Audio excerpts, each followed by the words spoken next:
Seja bem-vindo, esse é o canal Direito para Todos e eu sou o Dr. Claucimir.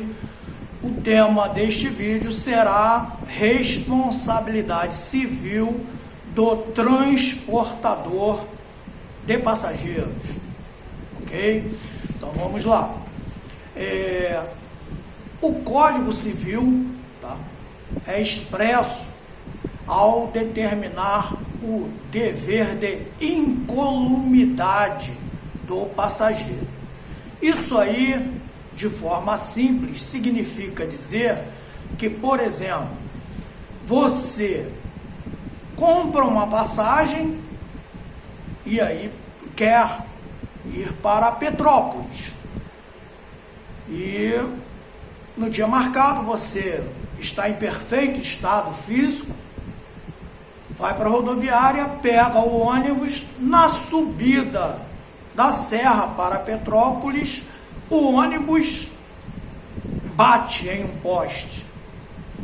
Ou então você está dentro do metrô, pegou o metrô, pagou passagem e no meio da viagem o metrô bateu.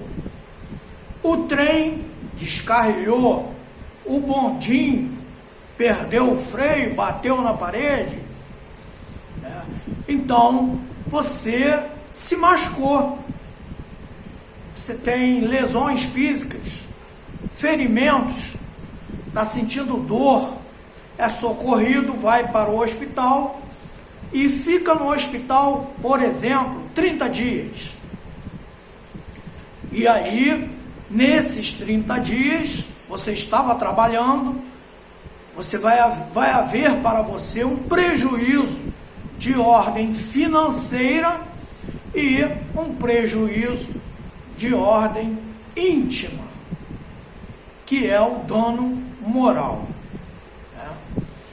Existem outros, numa ação acidentária, tá?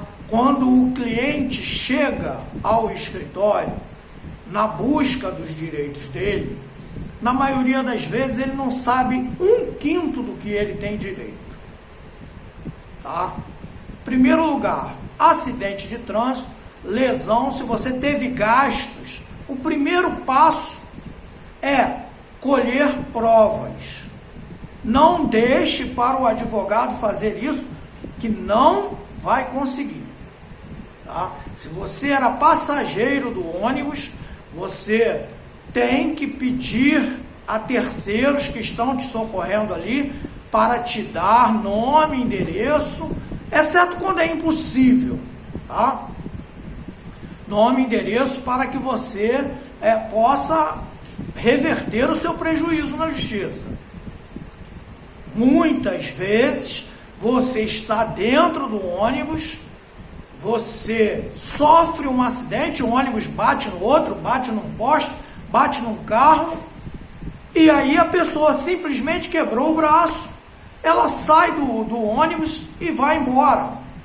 O braço está doendo, aí de casa ela vai ao médico.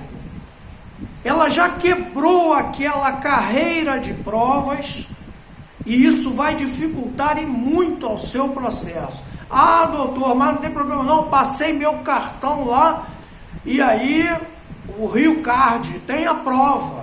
Eles não vão dar essa prova para você, e o juiz vai considerar que eles não são obrigados a fazê-lo. Então você não pode contar com isso.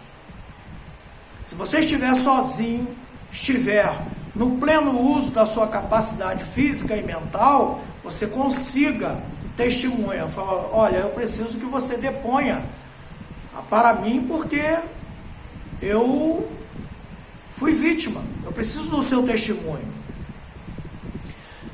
Quais são os direitos que o consumidor, tá, tem no caso desta prestação de serviço de transporte público?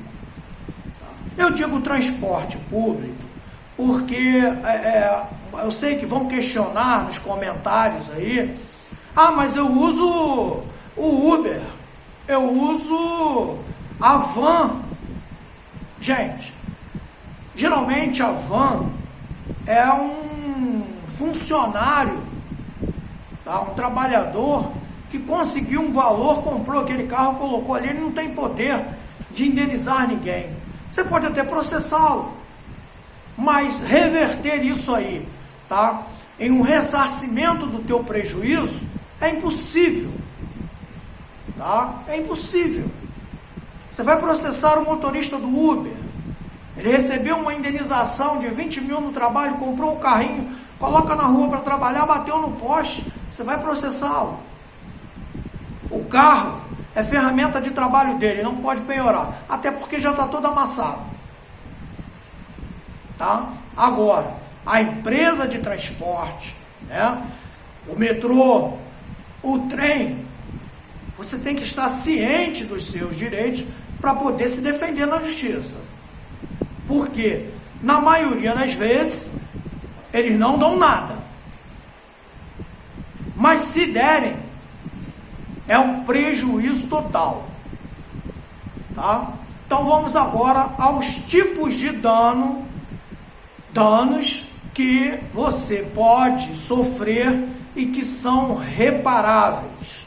Digamos, você estava dentro de um ônibus, o ônibus deu uma freada muito brusca e você bateu com a cabeça no ferro, desmaiou.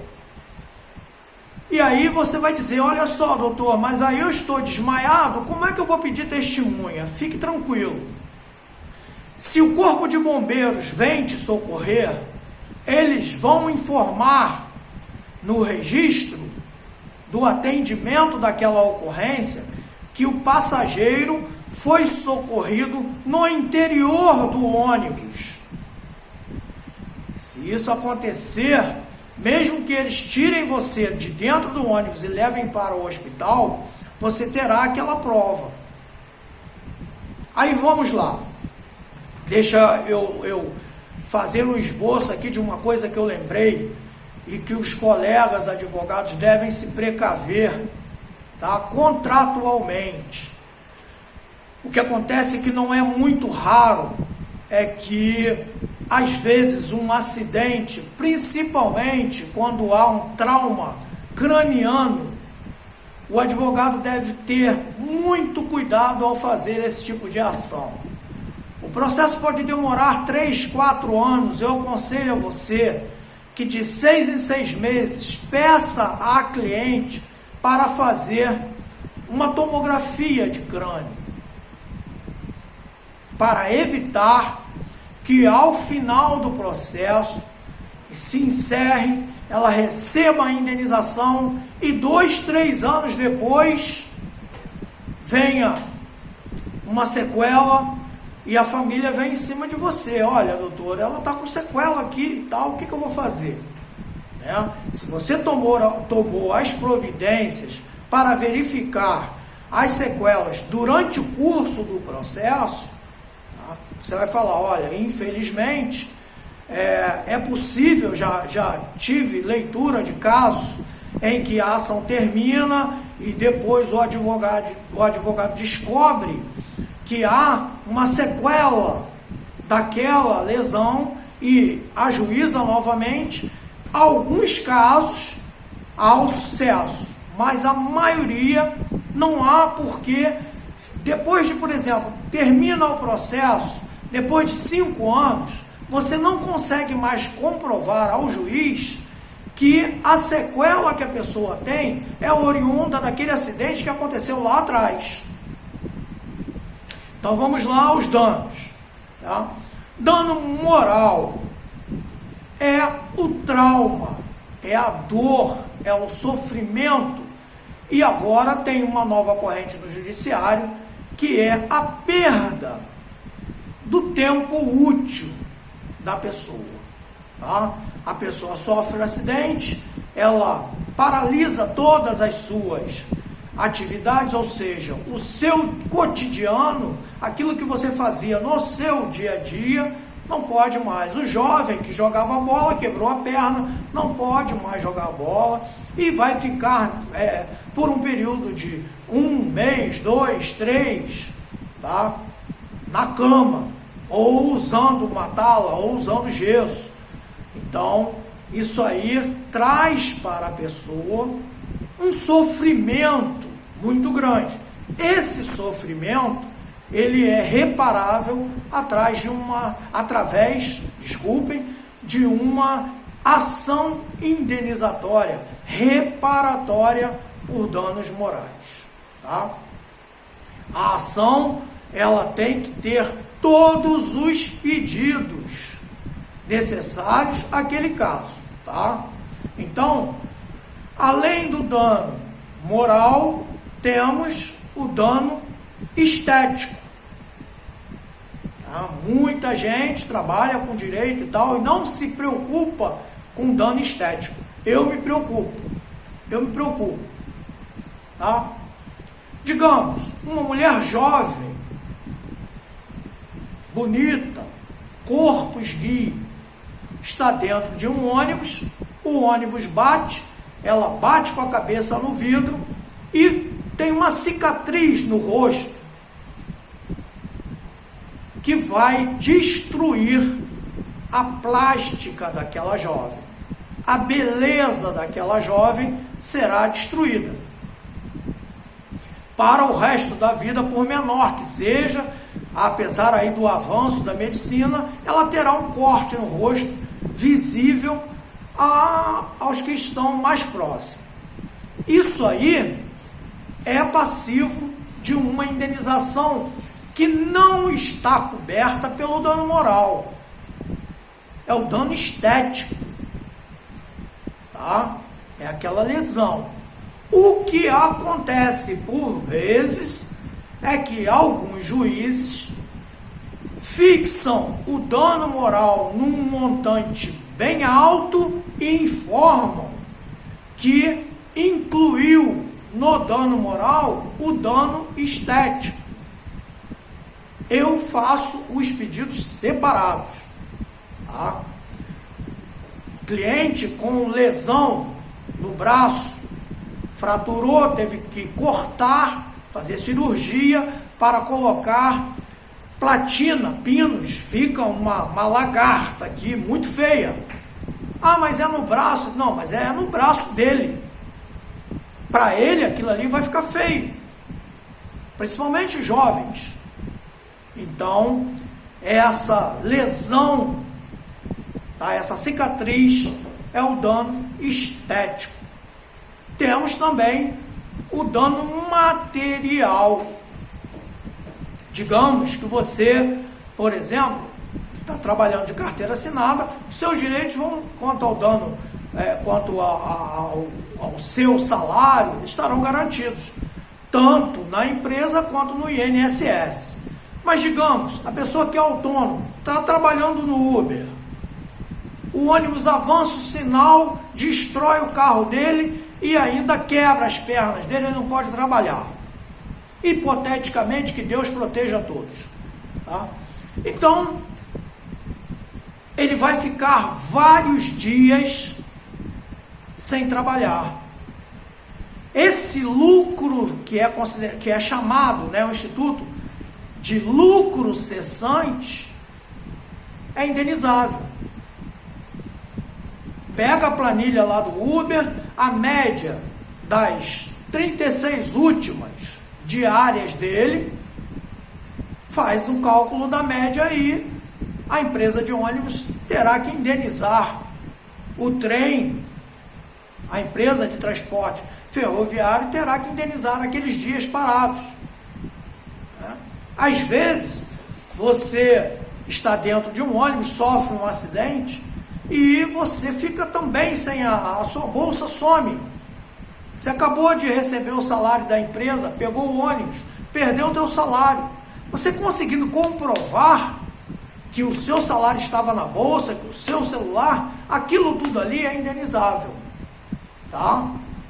Agora, não caminhem, eu acho horrível, até por parte de parentes, né, familiares, que dizem, doutor, o meu marido, meu filho, o meu pai sofreu um acidente, vamos arrumar um dinheiro nisso aí. Escritório de advocacia não é para arrumar dinheiro, gente. O trabalho é pelo direito. Se você não consegue comprovar sequer que estava dentro do ônibus, você não terá direito nenhum. Você vai perder o processo. A empresa vai dizer, ele não era passageiro. Se você não reunir provas, o boletim de atendimento médico, tá? O registro de ocorrência na delegacia, o BRAT, testemunhas, tudo isso você tem que ter. Ah, eu estava trabalhando, carteira de trabalho, cópia da carteira de trabalho. Ah, eu passei pela junta médica do INSS, eles falaram que eu vou ficar inválido por 6 meses. Esse laudo médico. Mas muita gente não se preocupa de trabalhar a prova. Pensa assim, eu entrei com processo, já ganhei. Não. Tudo o que for de gasto, por exemplo, com receituário médico, você vai comprar seus remédios. Remédios hoje estão muito caros. Você comprou o remédio, doutor, tem mais uma receita aqui. Fui ao médico, ele mandou eu comprar um antibiótico. Eu comprei, estou tomando. Traz a receita. O advogado pega aquela receita, junta ao processo e informa, excelência, tem que apurar o dano material e liquidação de sentença, porque na inicial não era possível determinar o que seria gasto, tá? Somente os gastos iniciais. Agora, no curso do processo, outros gastos surgiram e são indenizáveis. Tá bom? Você gostou do vídeo? Curte, compartilha aí, vamos transportar essa informação para todos. Fiquem com Deus.